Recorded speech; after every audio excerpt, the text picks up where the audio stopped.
Hi, it's Paul Camillos. Welcome to Series 5 of Shooting the Breeze. Join me and my co-host Jacinta Gavin as we talk to inspiring players, amazing coaches and the legends behind the scenes and at the grassroots of the game. This marks the start of our 4th year of covering women's hoops and women in hoops, and throughout the series we welcome experts like Lyndon Moore from New Zealand and other special guests from across the world to get a global picture of the game. During this series, we'll take a closer look at the grassroots and the passionate people at the community level. And of course, the 30th edition of the FIBA Women's Asia Cup will be heading to our shores for the first time to showcase the best women's hoops in our region. Hit that subscribe button, and to show your support, rate and leave us a review on iTunes so we reach more listeners.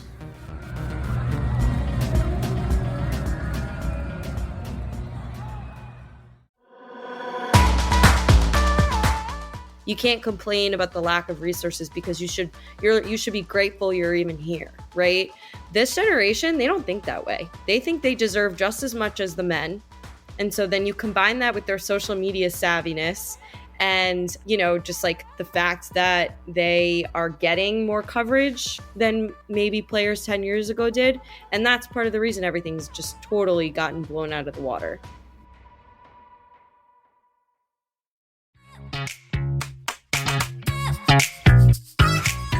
In our next Passport pod for Series 5, we're joined by Amanda Christovich, a sports business reporter with Front Office Sports, to discuss the record growth of the NCAA Women's March Madness.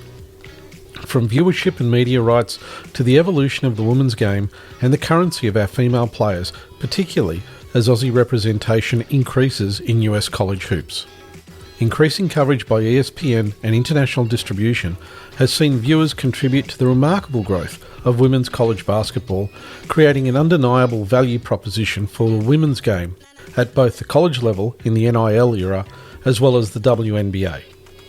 A Columbia School of Journalism graduate, Amanda is one of the leading reporters on the business of women's basketball at Front Office Sports, shining a light on the financial transparency of the sport.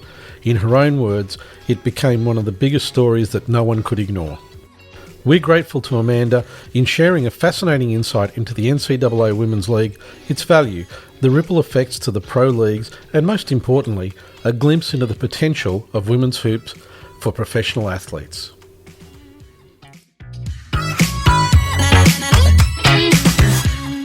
Welcome to the next in our Passport podcast series. Joining me and Jacinta is Amanda Christovich from Front Office Sports. Amanda is based in New York City and focuses on college sports, the NCAA, and the business of women's sports. Today we're going to be talking the NCAA women's basketball, its phenomenal growth and engagement, particularly this year, and how things look for the future. Welcome to the show, Amanda. It's great to have you here. Yeah, thank you so much for having me. I just want to start off, first of all, by asking what your current role involves, because there's not a lot of people who actually look at or focus on the business of women's sports. Yeah, it's funny you say that because when I was hired at Front Office Sports in July of 2020, so the height of the pandemic, as you can probably imagine, there was a lot of sports business news in general about how everybody was losing money. And my main beat that I was hired to do was college sports.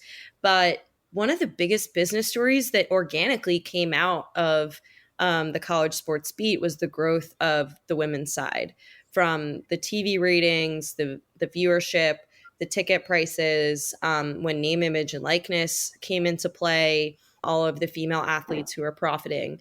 So it was really like an organic storyline that sort of emerged. And at the same time, in the professional space in the US, women's basketball was growing, women's soccer was growing as well. So it's funny because people, always talk about, oh, we want to cover women's sports because it's equal, it's the right thing to do. But actually, it really just became, one of the biggest stories that no one could ignore, if that makes sense. Like, it wasn't like I set out to cover the business of women's sports. It just so happened to be the most interesting story. Yeah, I find it really interesting that you've gone down that route and you've actually said that, because to me, the business of women's sports is fascinating because I see it as, in effect, I see women's sports as a startup. Right. And it's in that startup phase, which is why and I'm sure you've seen it as well, there's all these arguments that you hear generally from guys saying, you know, oh, yeah, they can get paid more when they can get the revenue in. You know, if you're not getting the revenue in, you can't do this and you can't do that. Look, to be blunt, I mean, if you're going to use that approach, well, no startup would ever start up Exactly. because they all depend on external investment to be able to get to that point where they become self-sustaining. I think women's sports is really now in that phase where it's gone from startup, it's a concept, to now it's a startup where people can see the value and want to invest. Absolutely. Um, and I think the key thing out of this is the stats for the NCAA women's basketball this year and last year as well, where, I mean, the numbers have just been phenomenal. Yeah, the women's championship game this year actually usurped the ratings on ESPN for like, I would say, most major sports. I mean, they had more than, all the playoffs for hockey. Any men's soccer game, like Major League Soccer game in the US, they got more viewers than. They got a lot more viewers than most of the major American football games, bowl games. And, it was, I mean, like, it wasn't just a big number. It was 9.9 million, right? So that wasn't just a big number for women's sports. It was a big number compared to any product that ESPN has. So if one of the experts that I spoke with, he said that women's basketball and women's college basketball is now in the quote upper echelon of sports media rights, competing with the NFL, the NBA. They crushed Major League Baseball, for example. So really we've gotten to the point where like the numbers speak for themselves. It's not just about like the fact that they're growing, but they're still like very much below the men's numbers. I mean, there was only like a 4 million viewer difference between the men's and women's championships in college this year. Wow. Yeah.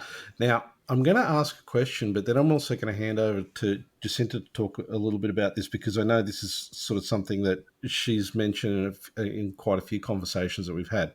Do you think that the way the men's game is being played is actually assisting the growth of the women's game? And I'll explain a little bit about that because the men's game seems to have, I mean, I'll say devolved to you inbound the ball, get one or two steps past the halfway line and jack it up for a 3-point shot.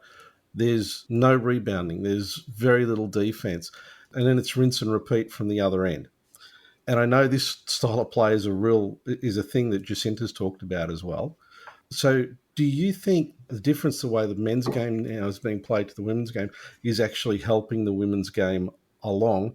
And Jacinta, do you want to jump in and sort of kick in a little bit about your thought on that style of play? I mean, for me, essentially, I still am a big believer that the fundamentals of basketball between men and women's basketball is the same in terms of the same concepts, same team concepts. I suppose now we are seeing a bit of a division about how those concepts are applied. But yeah, like Paul said, I've definitely seen a trend with men's basketball, whether that be college, and everyone compares everything to the NBA. It's just become more ISO, more offensive focused, less team concepts. And for me as a basketball purist, that's the stuff that I don't like watching.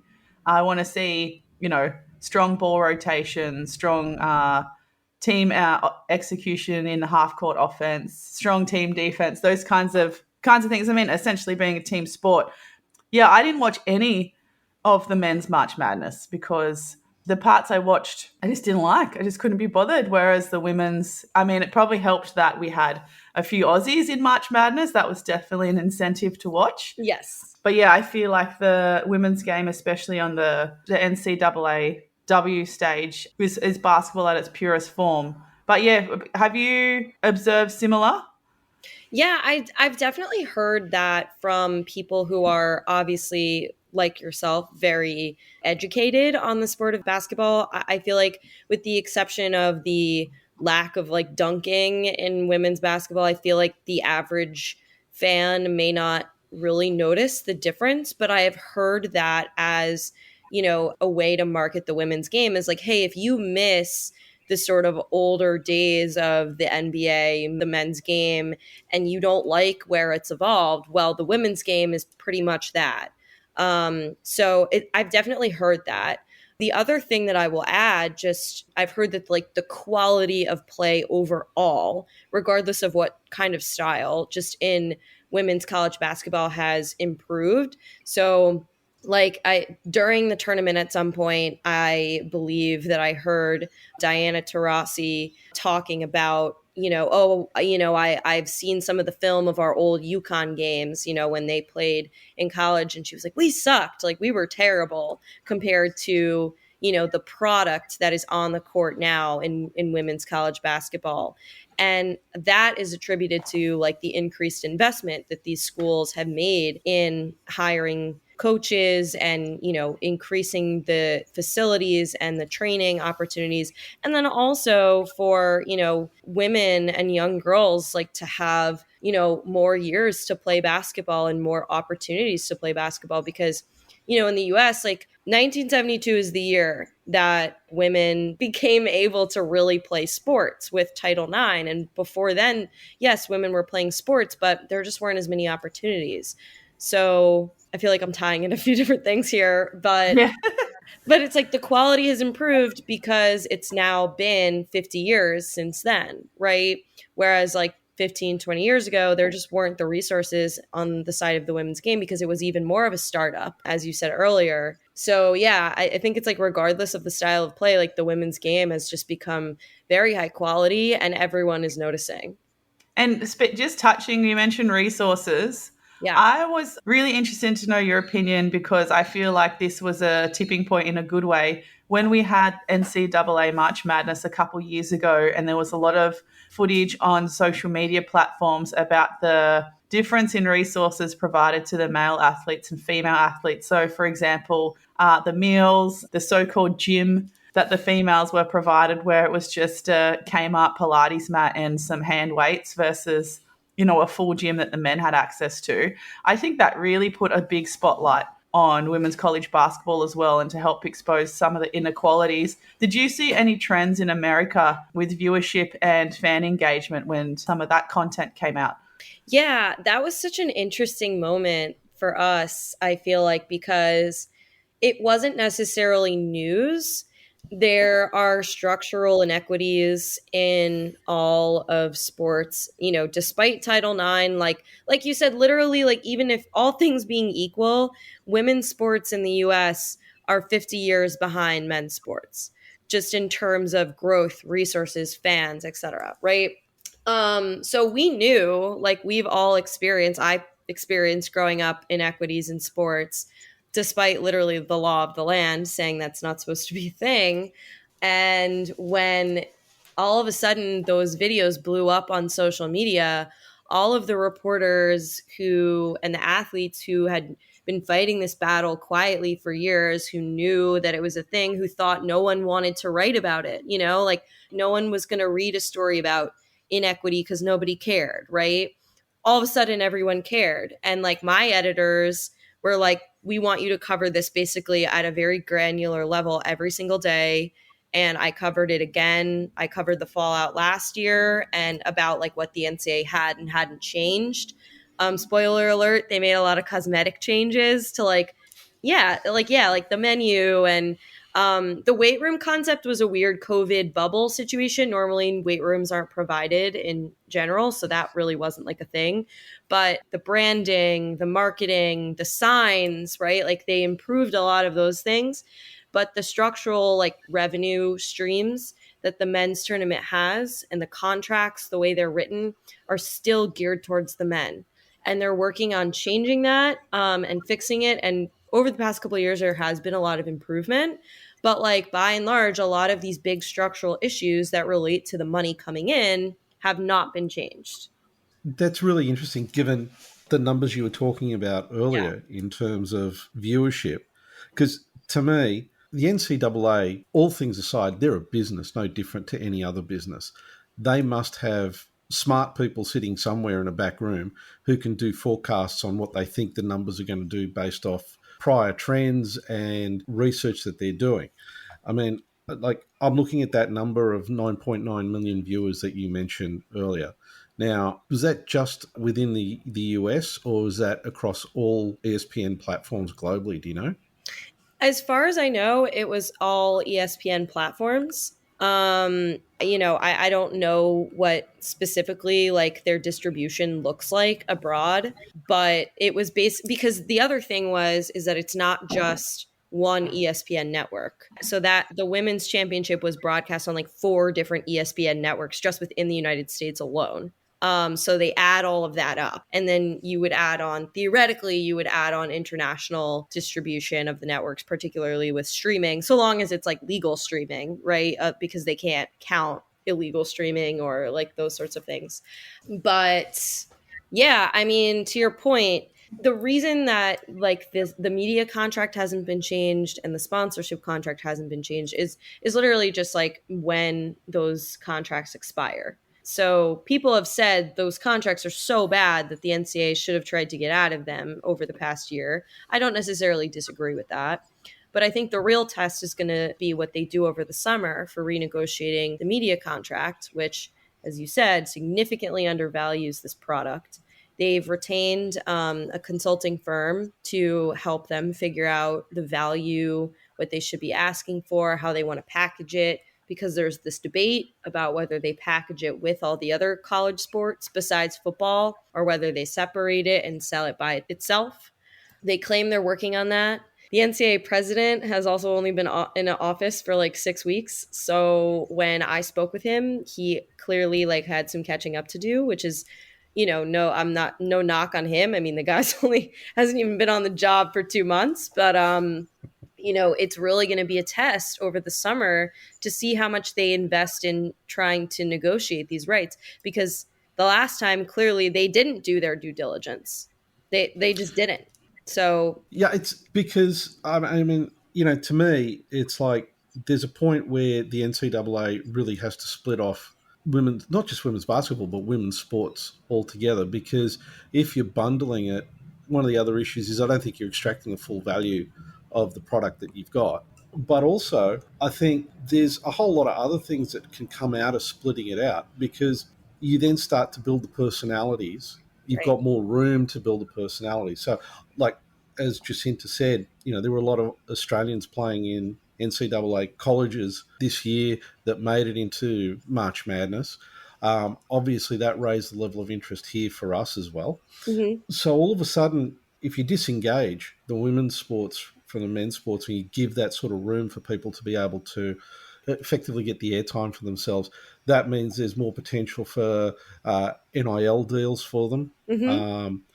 I think actually just recently, somewhere on social media, there was a statement from Jazz Shelley about being open for NIL deals, not only within the US, but internationally as well.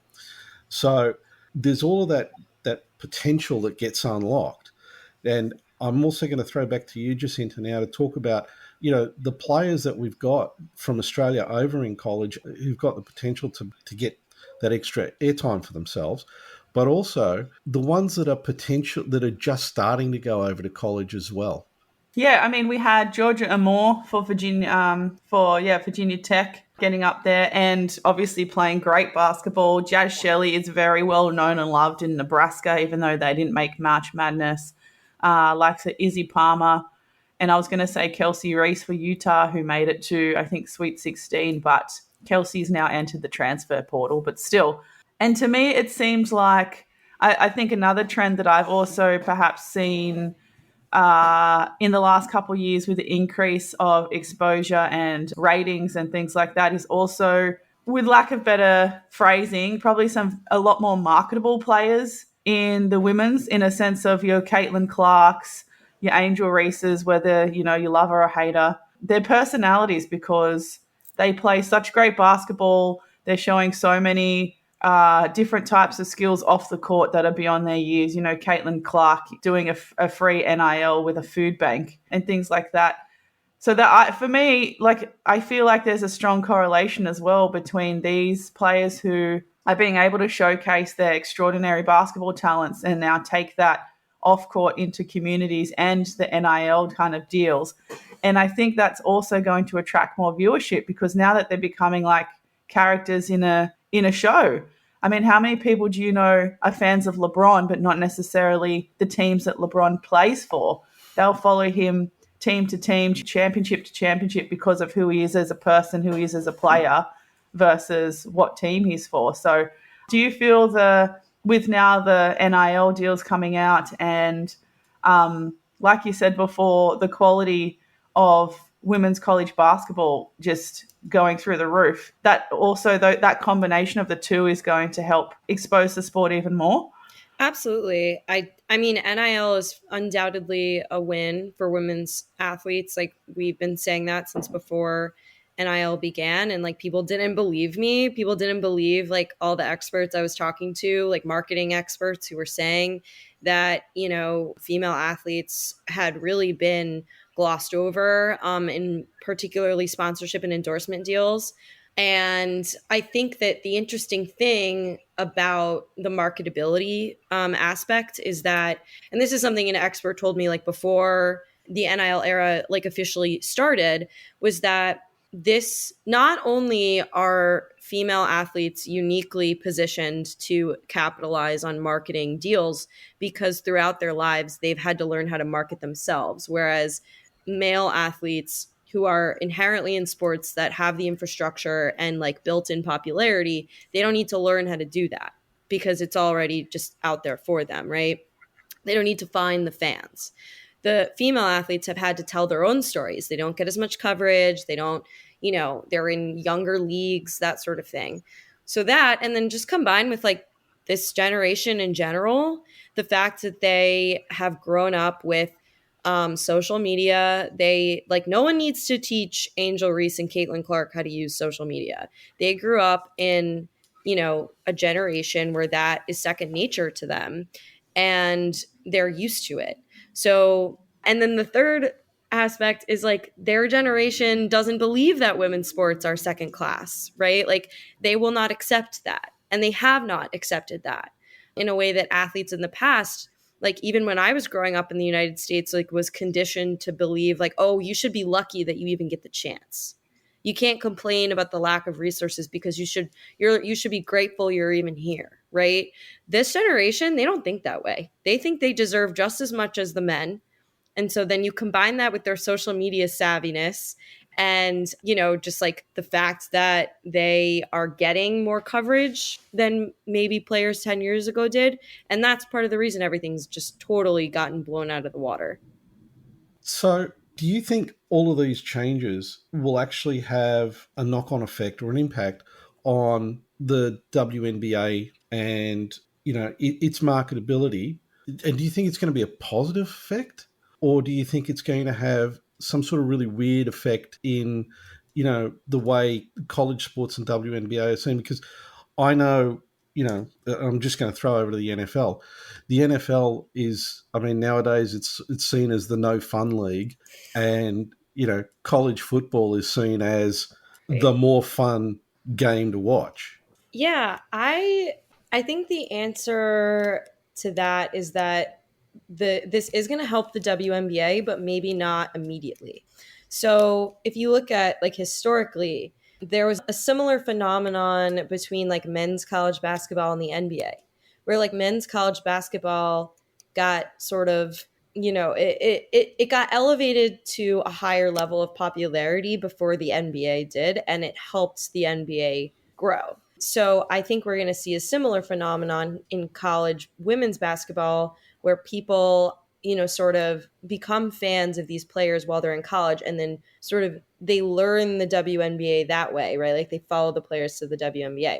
But there's another phenomenon that's like maybe a little less positive, which is that like the WNBA doesn't look very good when you have players deciding to stay in college for an extra year because they can make more money through NIL than they can through their WNBA contracts. And they can fly on charter planes on their college teams, and they have access to, you know, state-of-the-art facilities in a way that a lot of the WNBA teams and players do not. So I'm hoping that it's going to really pressure the WNBA to increase their resources. They are going to be negotiating a new media contract as well. And the commissioner she's talked about, how they can't do the charter flights for the regular season. They can't do this, they can't do that until they get more money coming in. Well, this is going to be her opportunity to renegotiate a contract so that the WNBA doesn't look like, frankly, a less like swanky experience. Like the UCLA women's basketball coach was talking about the reality of, one of her players decided to stay at UCLA because she gets like, all the facilities at UCLA, the charter flights, the NIL deals. It's a better lifestyle than the WNBA. And so hopefully this will pressure the pro league to really, really, really double down on their investment and like the quality of life for the players. Yeah, it's an interesting point. And I think there's one other thing that comes along with the WNBA and players staying in college. You've only got 12 teams in the WNBA. You have this huge pool of players that are coming out of college to go into the draft, plus you have international players that are coming into the draft. Right. So you've got way more talent available in the draft than you do available slots in the rosters, Right. which leads to situations like you had last year where teams were cutting first round draft picks. They were cutting them, and basically it almost seemed like what they were doing was they were filling their roster slots with the best available talent at that point in time until the people they really wanted became available from overseas commitments to be able to join the roster, and then they were just cutting them.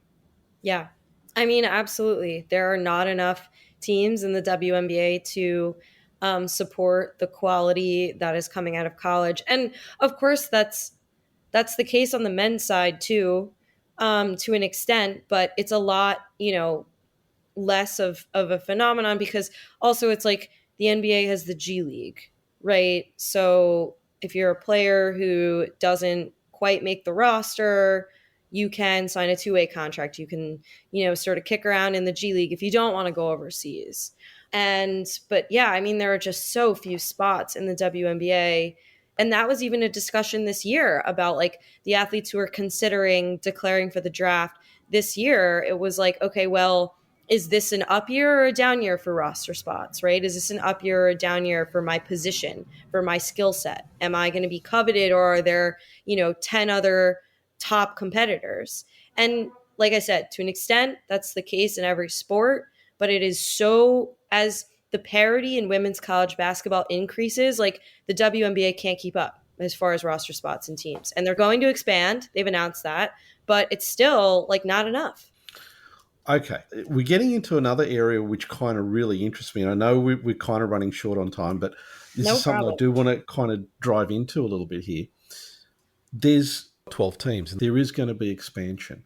I got a feeling, and look, this is a personal thing, I've got a feeling that part of the problem for expansion for the league may well do with the ownership models that exist.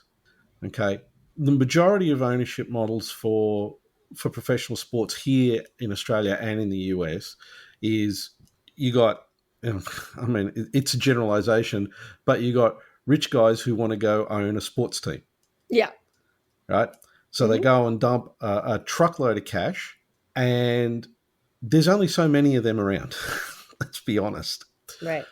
Now, if I look across to Europe, they have a really different ownership model. The ownership model is based around clubs. So, you've got clubs that not just do men's and women's basketball, they also do soccer, they do a whole lot of other sports. So fans are fans of the club, Right. and support the sports rather than, somebody with really deep pockets. Because the other reality that goes with that is somebody with really deep pockets who goes and spends a whole lot of money on buying a team has got to be really wealthy by getting a profit. And if the profit return isn't there for them in the time frame that they're looking for, they kind of go, do I really want to stay involved with this sport? Which ends up becoming an inhibitor to growth and expansion in other markets. Yeah, I mean, I definitely, it's so interesting to me to just look at the concept of like the European model. So, like, for example, I lived in Prague for like 4 months, and they have FC Sparta Praha, which is, their Prague soccer team, but Sparta Praha is also the hockey team. And that's like unheard of in the United States. I had never that was like not a thing. And then the other weird thing about the clubs is there's the youth aspect to it that we don't have in the United States, where you become a professional when you're like 8 years old and you go up through the club.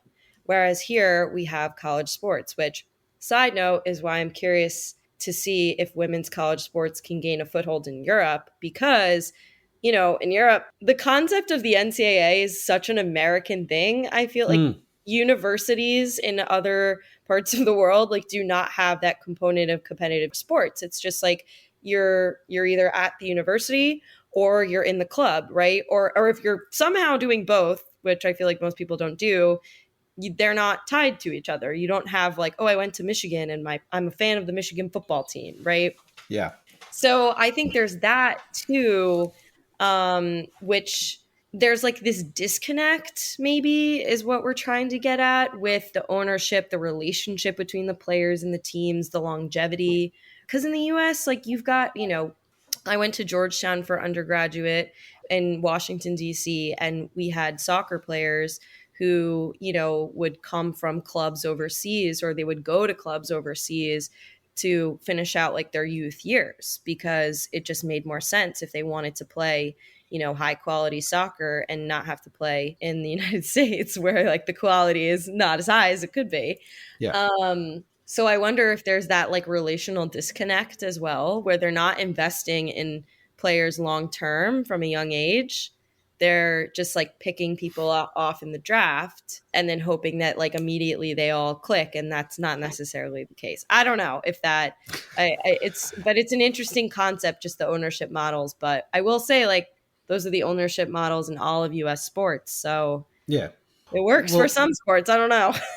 Well, it's kind of weird because now you've opened up this whole other rabbit hole, because Australia's really strange in that respect. We actually have, in the WNBL, we have a community-owned team, the Townsville Fire, who've just won the WNBL championship. The rest of the teams are predominantly owned by one person or a consortium. They've just started, a few of the universities have just started trying to set up a inter-university league. So it's kind of like, you'd call it the NCAA light. Interesting. But we also have, other sports where they've got that whole process of, you develop talent from a very young age. So that's in, rugby league and rugby union and AFL. So we've actually got this amazing melting pot of all the different styles of ownership models. And we've got it in a country with a population of, let's be generous and say 28 million, which also makes it really hard from just a straight numbers perspective to make them all viable, because it's a small population base to kind of build off. So there's all sorts of amazing things going on here in terms of ownership models and experimenting with them and seeing what works and what doesn't. It was interesting when you just sort of mentioning all of that. And so I kind of think in Australia, because we've got, an interest in soccer, we've got an interest in, football and all these other sports, we sort of, for soccer, the ownership model is what's used in Europe. For American sports, the ownership model is what's used in America. And then all our local and homegrown sports, we've got that ownership model. So from a business standpoint, it's interesting, but also strange in its own right.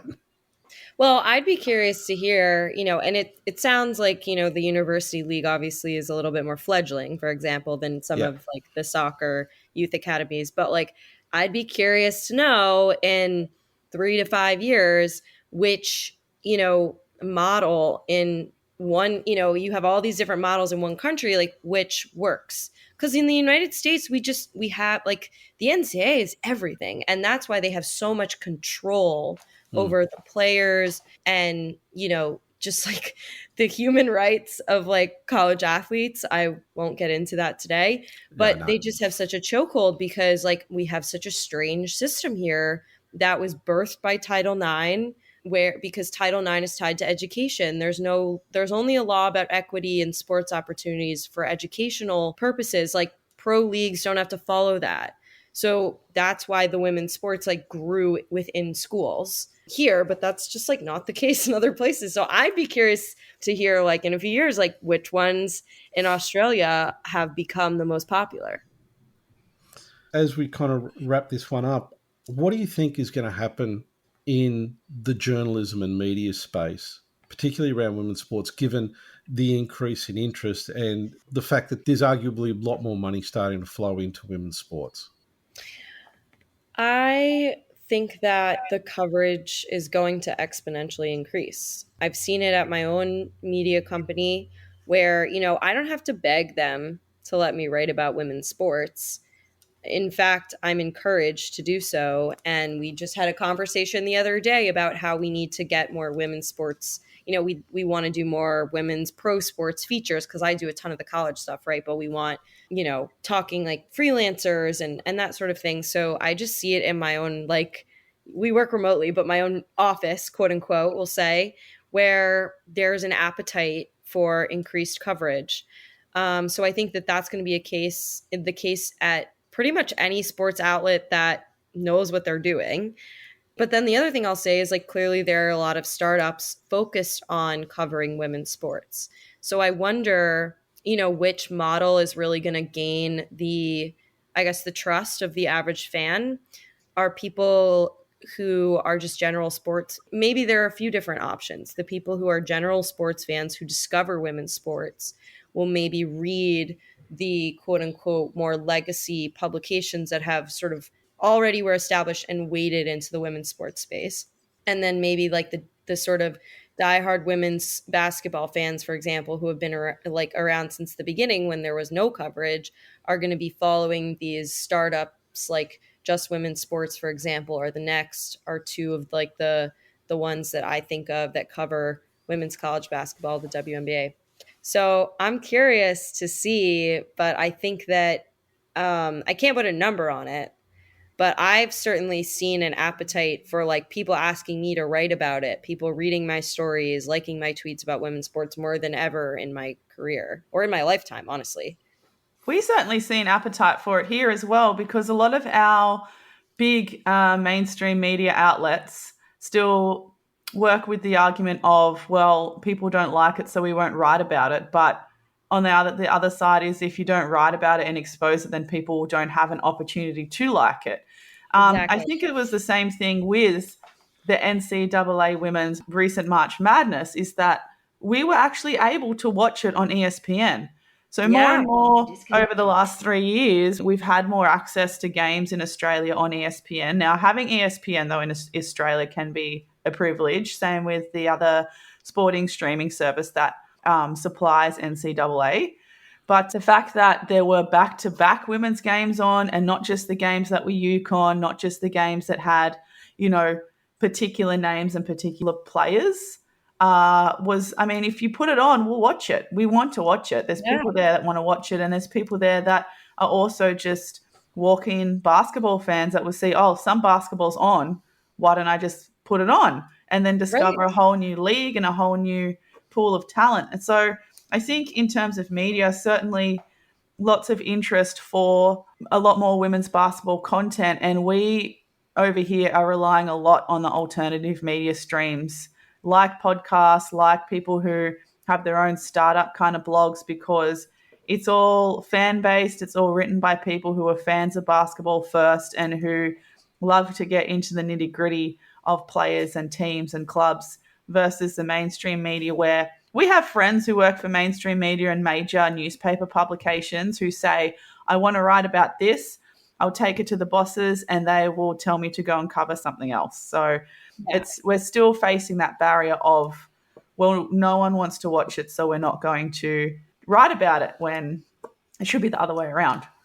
Right. Well, and the one thing I'll add is that here I've seen that a lot of those people who started those sort of more niche publications, blogs, podcasts, really sort of like in-depth coverage because the mainstream outlets weren't covering it. Now those people are being hired by the mainstream outlets to cover women's sports for them or to freelance out for them. So I wouldn't be surprised if that happens hopefully soon too, when the mainstream outlets realize that, oh my gosh, there's this huge untapped market and all of our writers don't know anything about it. So we need to hire somebody who does. And the only people who do are the ones who have been grinding it out on these alternative publications.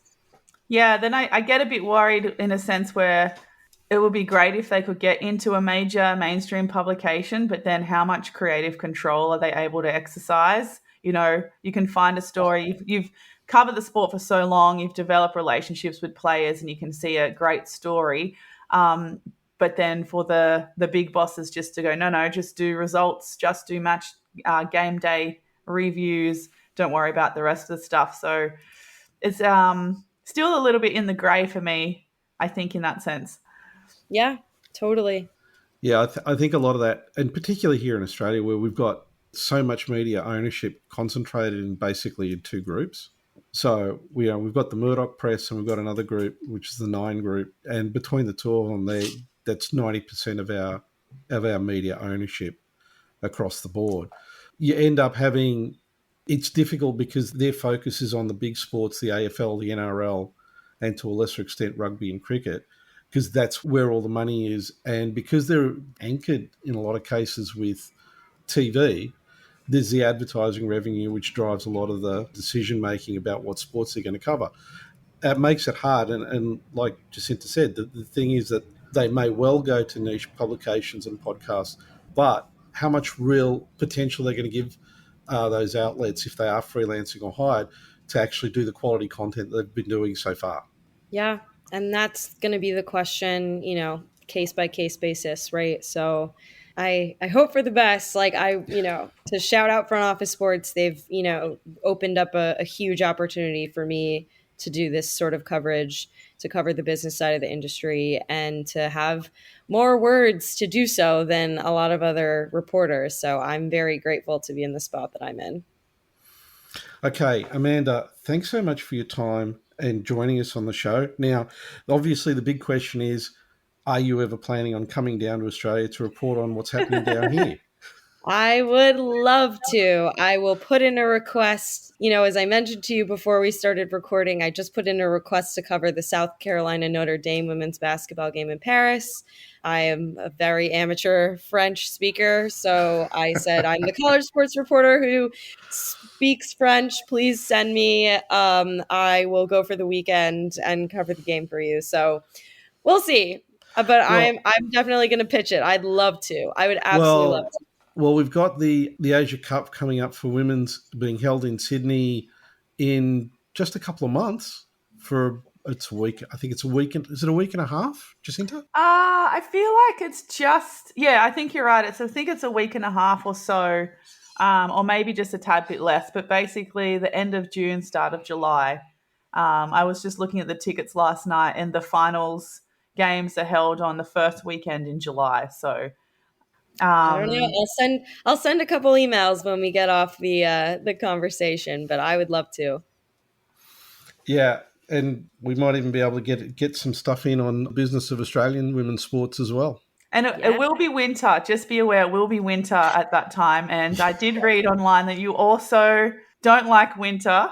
I also despise winter, and I'm sure your winter's over awesome. There. I live in New York, so. Yeah. Listen, your winter's much worse than ours. Yeah, look, we've done New York in February. Brutal.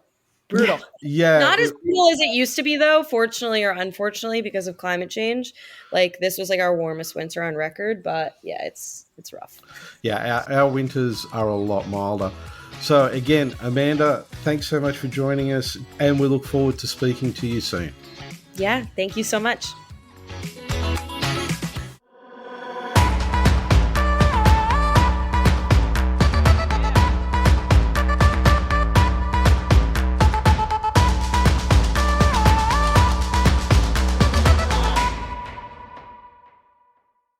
Shooting the Breeze can be found on Apple Podcasts, Google Podcast, Spotify, and iHeartRadio.